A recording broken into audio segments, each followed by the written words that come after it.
Crônicas, capítulo 15.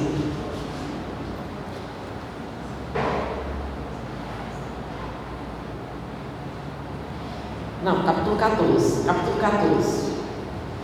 Eu já comentei essa passagem bíblica aqui com vocês. Na verdade, eu já preguei e em outras pregações eu comentei ela com vocês, porque ela me chama muita atenção. Olha, o maior erro que o cristão comete é o de descansar. Deixa eu repetir isso aqui. O maior erro que o cristão comete é o de descansar.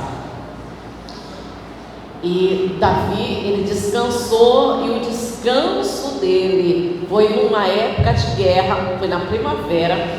O descanso dele resultou em desgraças. E eu não posso usar outro nome, não. Eu tenho que colocar esse nome aqui, porque o que aconteceu dentro da casa de Davi, pelo amor de Deus, ninguém queria nada daquilo para a nossa casa. Irmão estuprando outra irmã, irmão matando o outro irmão, o filho perseguindo o pai, tentando matar o pai. Davi descansou na primavera e ele sofreu muito. Sobre a casa dele se abateu desgraça, porque descansou em tempos de guerra. Só que geralmente as pessoas, elas não descansam em tempos de guerra, mas ela corre o erro de descansar em tempos de paz. Olha, eu nunca trouxe política aqui para o púlpito, e não é hoje que eu vou trazer, mas uma frase que eu li na UOL tem tudo a ver com essa mensagem aqui. O presidente, ele disse assim: se você quer paz, se prepare para a guerra. Não sei se alguém escutou ele falar isso. Algumas pessoas escutaram. Irmãos, tudo a ver com essa mensagem, porque é um fato, é uma verdade. Se você quer paz, se prepare para a guerra. E é exatamente isso que a gente vê aqui. A Bíblia diz que a gente precisa imitar as formigas, porque elas trabalham no verão estocando comida para o inverno. Quando não pode trabalhar, a comida dela já está estocada. Mas a gente precisa pensar, né? No amanhã, precisa pensar no depois. O erro que o cristão comete, o erro que todo cristão, todo não, mas a maioria dos cristãos comete, é descansar em tempo de paz. Isso daqui me chama muita atenção. Olha só, capítulo 14. Eu não vou ler toda a história de Asa, tá? Porque eu quero apenas uma coisa daqui. Vamos no versículo 1 do 14. Abias descansou com seus pais e o sepultaram na cidade de Davi. Em seu lugar reinou o seu filho Asa, em cujos dias a terra esteve em paz por 10 anos. Dá uma pausa aqui, coisa gostosa, irmão. 10 anos de paz. 10 anos de paz. Sabe o que é 10 anos de paz? São 10 anos sem luto, são 10 anos... Irmãos, eu conversando com a minha cunhada, a gente, no mesmo túmulo, na mesma tumba, a gente colocou, foi o marido dela e o pai dela e o meu esposo. E a gente conversando, dizendo assim, a gente ficou tantos anos de um para o outro, tantos anos sem luto, sem dor, a gente marcando, né? 10 anos de paz, irmãos, são 10 anos sem luto, sem grandes problemas, sem acidentes, sem tragédia, coisa boa, coisa agradável, sabe? Porque o luto é só quem já passou. Então, durante 10 anos de paz, não é algo incomum, não. Isso acontece muito. Eu acredito que tem gente aqui que está 10 anos de paz, tem gente aqui que já está um bom tempo, que graças a Deus na minha casa não aconteceu nenhum acidente, não aconteceu morte durante esses anos todos. Parente, tudo bem, mas eu digo dentro de casa, na família, 10 anos de paz, coisa não é incomum, acontece muito. Versículo 2. Asa fez o que era bom e reto perante o Senhor seu Deus, porque aboliu os altares dos deuses estranhos e o culto dos altos, que quebrou as colunas e cortou os fortes ídolos. Ordenou a Judá que buscasse ao Senhor Deus seus pais e que observasse a lei e os mandamentos.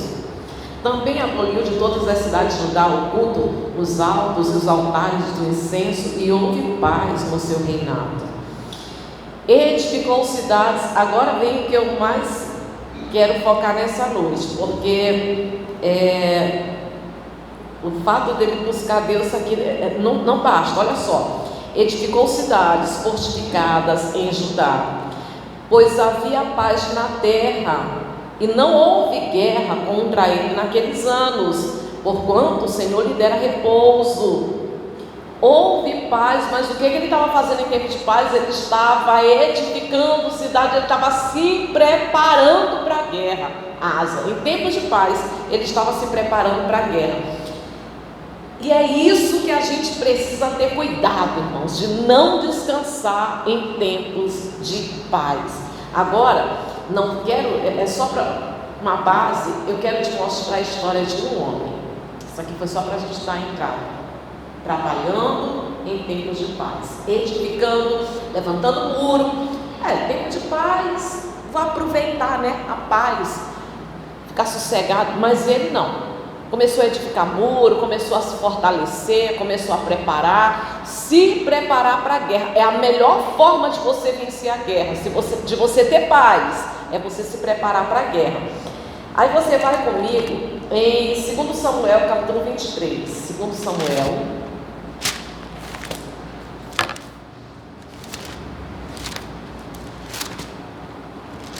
capítulo 23.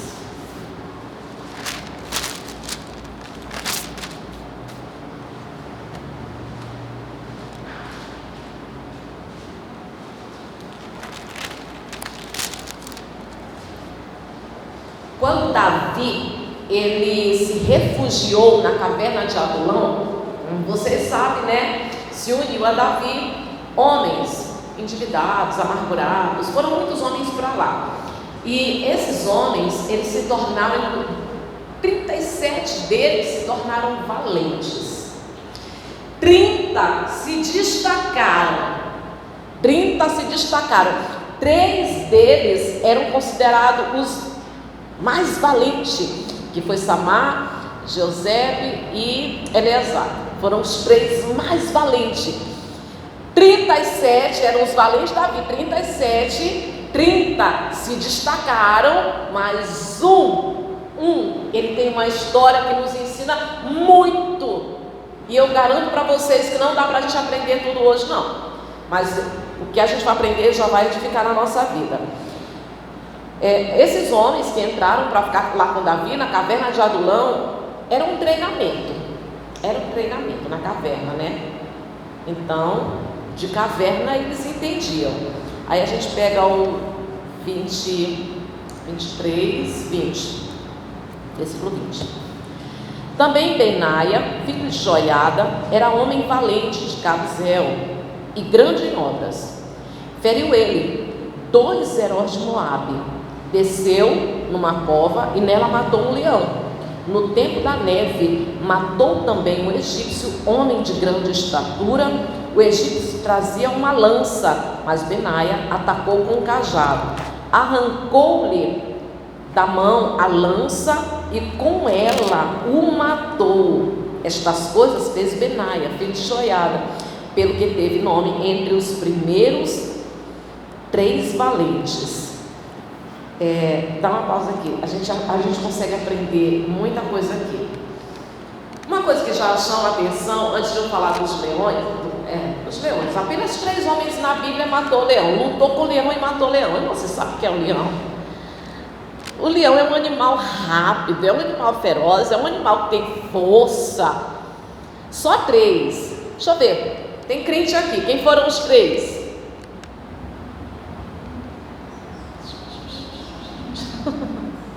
Davi, Sansão e esse. Davi, Sansão e Benaia. 3 homens. Porque leão é leão, irmãos. Não dá nem para encarar, e imagine, para lutar com o leão. Davi, lá no deserto, ele lutou com o leão. Sansão lutou com o leão. Sansão tinha uma força sobrenatural, descomunal. E esse daqui? Mas eu já quero comentar, antes de chegar no leão, eu quero comentar uma coisa. Ele enfrenta soldado. Como é que um soldado enfrenta o outro soldado? Ele é soldado, ele é oficial, ele é um soldado. Então, para ele ir lutar com outro soldado, como é que vai? Se um soldado vai enfrentar um soldado adversário, inimigo, se ele estiver desarmado, ele tem alguma chance? Não, ele tem que fugir, ele tem que correr. Porque para ele enfrentar um outro soldado, ele precisa estar no nível do mesmo soldado, do outro soldado, ou no nível mais elevado. Digamos, se o soldado tem uma espada, ele tem que ir com uma espada ou com uma arma mais potente. Esse é o certo. Vai enfrentar um soldado desarmado?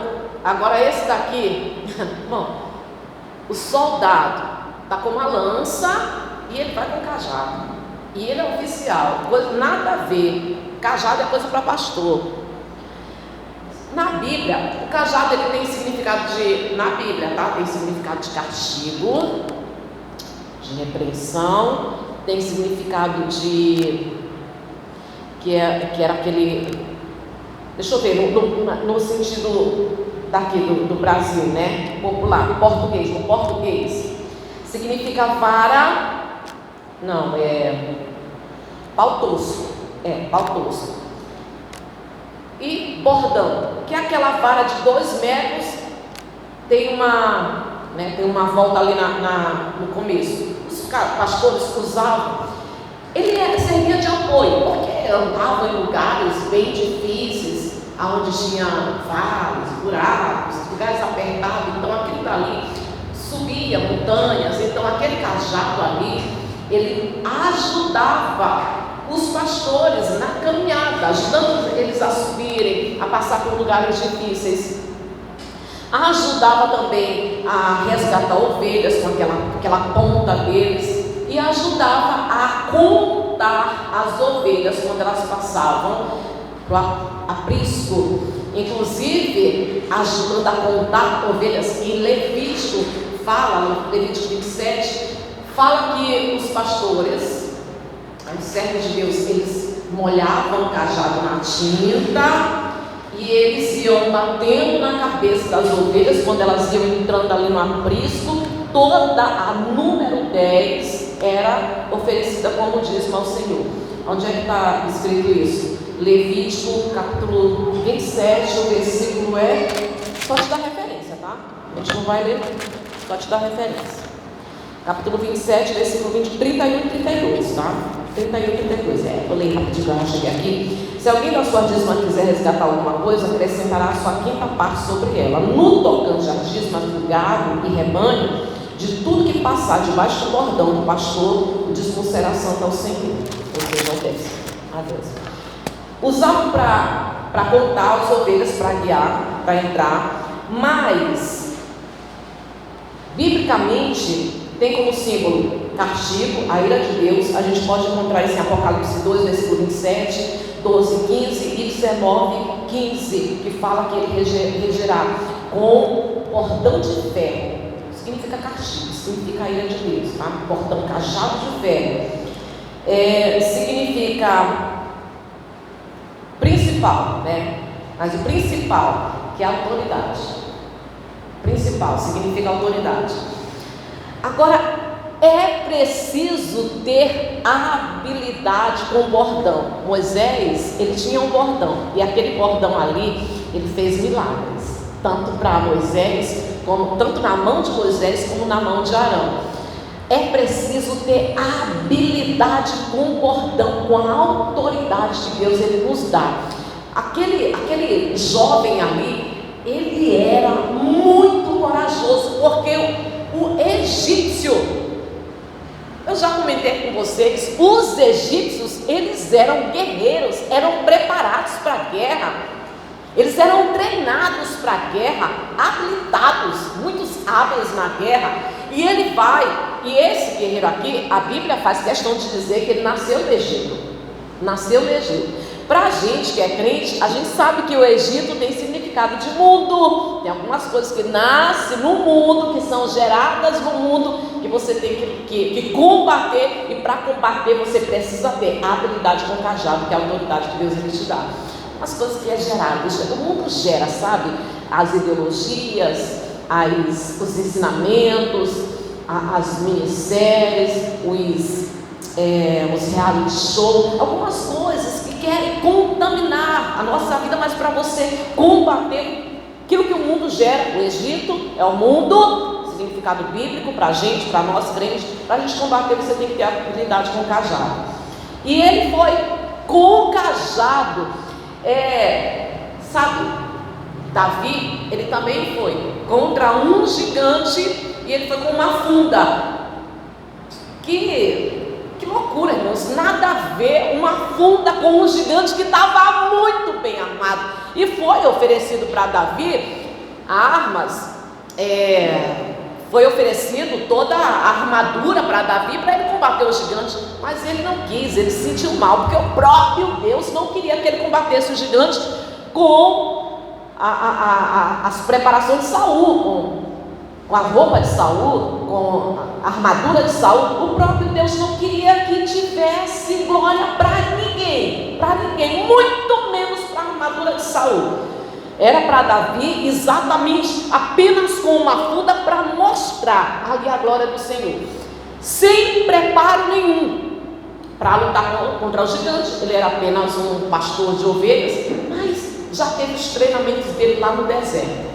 E ele foi com uma funda e ele conseguiu derrubar um gigante. Esse daqui com um cajado, habilidade para ir com um soldado egípcio.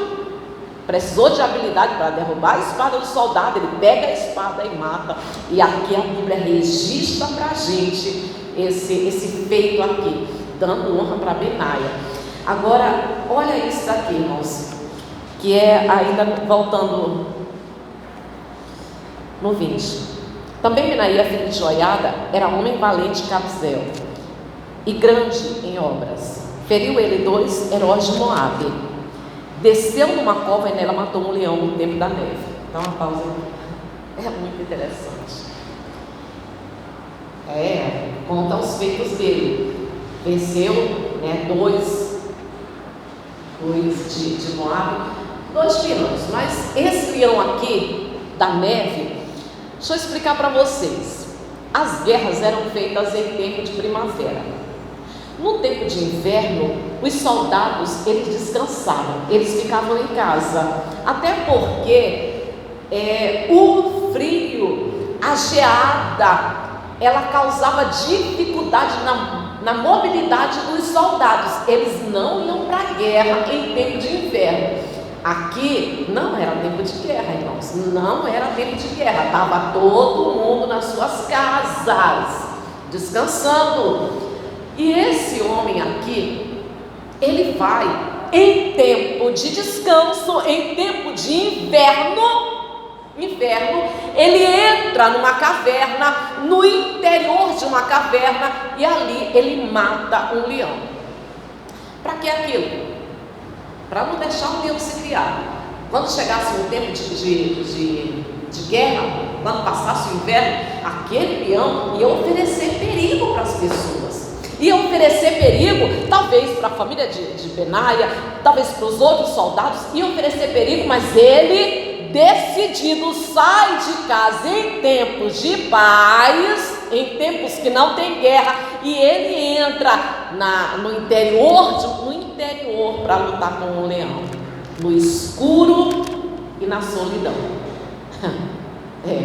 Uma caverna, lá estava escuro e solitário, só ele e o leão. Às vezes a gente se encontra assim, irmãos, no interior. Não tem guerra do lado de fora não, preste muita atenção no que eu estou te falando. Às vezes não tem guerra do lado de fora, às vezes não está com problema no casamento. Muitas das vezes a vida financeira está caminhando, não tem lá aquelas coisas, sabe, passando necessidade, e o cobrador na porta, cheque sendo devolvido, a saúde não recebeu nenhum diagnóstico com uma doença gravíssima, fora não tem guerra, mas no interior, na escuridão e na solidão, às vezes tem guerra, às vezes tem guerra, e essas são terríveis. Se ele deixa aquele leão se criar, aquele leão ia oferecer perigo, porque tem coisas que a gente tem que resolver, senão ela se levanta depois. Se deixar mal resolvido, elas se levantam mais forte e mais aterrorizante. Agora eu vou te explicar o que eu estou falando. As guerras interiores na solidão são as piores. As guerras interiores. Às vezes não tem guerra fora, mas lá no interior e na solidão, no interior e solitário, às vezes só você sabe a guerra e o leão que você está enfrentando. Porque muitas das vezes lutar contra o diabo, contra o mundo, contra a carne, às vezes é mais fácil do que lutar contra o leão no interior, na solidão, em tempos de geada, ou seja, frieza, leão, frieza espiritual. Meu Deus do céu, como é difícil, muito difícil lutar com os leões dentro da pessoa. E lá no interior, conta aqui a história dele. A gente não tem assim um esclarecimento como chegou ao conhecimento de que isso aconteceu lá. Mas ele, às vezes ninguém tem conhecimento da luta que você está enfrentando dentro, porque acontece com a gente. E isso infelizmente é normal. Se alguém soube, se chegou ao conhecimento de alguém que ele entrou numa caverna em tempo de geada, que dificultava a mobilidade dos oficiais, dos soldados, ele entrou ali e ali é perigoso, ali tem um leão, que Deus o tenha, que Deus o ponha no bom lugar. Que chance que ele tem de sair dali? Não tem chance nenhuma de sobreviver. E às vezes a gente acha que não tem chance nenhuma de sobreviver. E às vezes chega o conhecimento de algumas pessoas fora, e essas pessoas acham que a gente não tem condição de sobreviver. Sabe por quê? Por causa da frieza. E às vezes a pessoa fica naquela dificuldade, aquela luta, irmãos, a luta para buscar Deus, a luta para chorar. Luta para chorar, porque parece que está seco, não tem lágrimas para dobrar o joelho e chorar de constrangimento na presença de Deus. Olha, eu estava escutando, porque eu sempre falo para vocês aquele versículo que Paulo ele diz assim: olha, examinai tudo e o quê? E repente o que é bom. Eu faço isso, eu escuto tudo. E eu não gosto muito quando eu vejo as pessoas exaltando homem de Deus e mulher de Deus, e porque não sei o quê. Eu sei que todos erram, eu sei. E quando eu vejo alguns vídeos que eu vejo as pessoas comentando, esse daí é diferente, esse daí é melhor, esse daí é o destaque, nenhum se compara com esse pregador. Eu não gosto disso, porque às vezes aqueles que são simples e aqueles que eles criticam tanto como os mais criticados, como Cláudio Duarte, tem um que eles criticam muito, aliás, os mais criticados, David Leonardo e Tiago Brunet, porque eles dizem que eles anestesiam a pessoa, são coaches, não são pregadores, não são pastores, criticam, mas de todos eles eu consigo extrair coisas que edificam a minha vida, e do que eles chamam de grandes pregadores, tem coisa que eu jogo fora, porque não serve para mim, não serve de maneira nenhuma. Então examina tudo e retende o que é bom. E tem um que eu até já comentei aqui, eu acho que não sei se foi só com o Jó, mas acho que foi só com o Jó, eu já comentei aqui. Eu não gosto da doutrina que ele segue, não serve para mim, mas eu consigo aprender muito com ele, porque ele tem muitas formações, inclusive arqueologia, que de arqueologia ele entende, eu penso que como ninguém, Rodrigo Silva. E eu estava vendo uma reportagem dele, ele dizendo que ele está lutando contra a depressão. E é um homem de Deus. É um homem de Deus. Você sabe por quê? Por causa ele diz que infelizmente consegue atingir ele as muitas críticas que ele recebe, porque ele está em evidência. Inclusive é o nome do programa que ele apresenta, né? Evidência. Porque ele está em evidência, porque ele é muito conhecido. Então ele acha muitas pessoas para jogar pedra. Ele diz que infelizmente consegue atingir ele. E ele diz que ele disse claramente que ele não se envergonha em dizer que está lutando contra a depressão. Mas às vezes a gente não quer admitir, né, que a gente está enfrentando o leão dentro da gente. O leão, no caso dele, é a depressão. E é um homem de Deus. E às vezes a pessoa, ela é de Deus, ela sabe que ela pertence a Deus, ela sabe a quem ela pertence e ela sabe quem cuida dela. Mas mesmo assim, dentro dela tem uma guerra, que às vezes parece que ela não vai vencer, parece que ela não vai sair da caverna, da escuridão, da solidão viva, porque a luta está intensa e muitas das vezes tem força, não tem força para se levantar, não tem força para se congregar, não tem força para ler a Bíblia, não tem força para clamar, não tem força para adorar. Eita, leão, parece que o leão vai vencer, e em tempo de geada, mas ele foi valente, e lá na caverna, no solitário, ele venceu o leão. E se você se mostrar fraco no dia da tua angústia, no dia da tua luta, aí a tua força será pequena. Mas aí, o que nós temos que ser? A gente tem que matar esse leão. Porque se acalmar, entenda, se as coisas melhorarem, eu vou repetir isso aqui para você.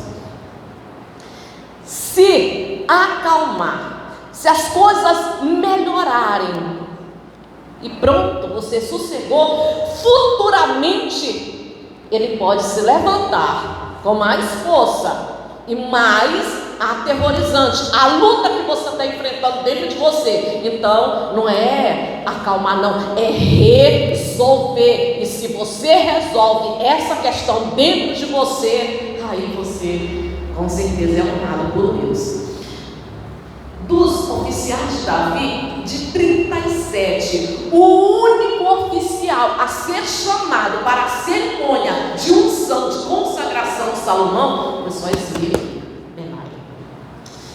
3 pessoas têm o nome de Benaia na Bíblia, né, em destaque, que é um sacerdote, um levita e um oficial. E de todos os oficiais, esse daqui, ele foi levantado. 37 se destacaram, mas esse daqui se tornou comandante. Esse daqui, ele comandou o exército de Davi. Sabe por quê? Porque lá, na caverna, no interior, ele conseguiu matar o leão. Irmãos, você precisa, às vezes você está tão preocupado com a luta fora. Tem gente que quando a luta é fora, a luta é na família, porque no casamento, não sei o que, aí ela busca a Deus, ela vem para a igreja. Quando é um diagnóstico, quando alguém na família está em estado terminal, ela busca a Deus. Às vezes ela se preocupa tanto com lutas fora dela, e no interior, e na solidão, você precisa matar esse leão, você precisa vencer essa questão, para poder ser honrado por Deus, para poder estar na posição que Deus ele quer para te honrar. Vamos ver se eu marquei alguma coisa aqui.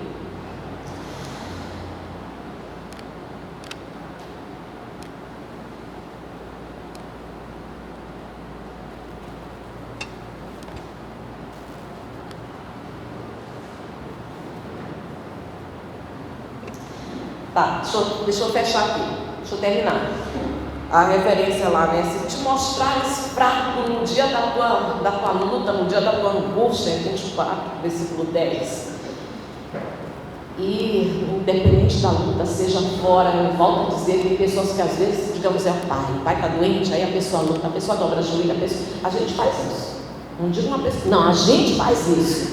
Não, alguém na família sofreu um acidente, está passando mal e foi agora para a CTI, aí a família se reúne, aí a pessoa começa a lutar, e a pessoa acorda, dobra o joelho, ora e chora. E às vezes a gente faz isso quando a luta é fora, né? E quando a luta é dentro, olha, Benaia, ele podia dizer assim, poxa, ele está quieto, deixa ele aí. passar. Não mexe, é o leão. Não mexe com ele, está quieto, deixa ele aí. Não vou mexer com ele não. Quem sabe, mais na frente, tem um leão na caverna, mais na frente, quem sabe a gente se reúne com os soldados e aí a gente ataca. Ele não está mexendo com ninguém, deixa ele quieto. Não, irmãos, resolva as questões que tem no interior. Às vezes é a dúvida, porque vira e mexe, a pessoa é tomada por uma dúvida. Será que eu estou no caminho certo? Será que eu estou na igreja certa? Será que Deus é comigo? Será que eu estou fazendo a vontade de Deus? Será que às vezes essa dúvida, e se você não matar, ela vai te matar, porque sem fé é impossível agradar a Deus. Ela vai te matar e vai te arrancar da presença de Deus. Seja lá a luta que você tem no interior, a luta às vezes para buscar, para chorar, para se consagrar. Tem gente que não tem mais esse ânimo para se consagrar, fazer jejum. Faz tantos anos que ela não sabe o que é acordar de madrugada. Faz tanto tempo que ela não sabe o que é acordar de madrugada para orar, que é arriscado até ela dizer assim: quer saber? Pois hoje eu vou acordar. E ela bota 3 horas, quando ela começa a despertar, ela acorda de livre. Porque ela perdeu o costume total. Tem gente que simplesmente dentro dela é uma geada, frieza, é um inverno dentro dela. E aí você não pode dizer assim: deixa para lá, deixa quieto. Resolva as questões dentro de você, se você quiser realmente estar na posição que Deus quer para te honrar. E se você não resolver as coisas dentro de você, não é deixar acalmar, não, é resolver. Se você não resolver, Deus não vai poder te usar nem para te abençoar e nem abençoar pessoas que Ele quer que você seja canal.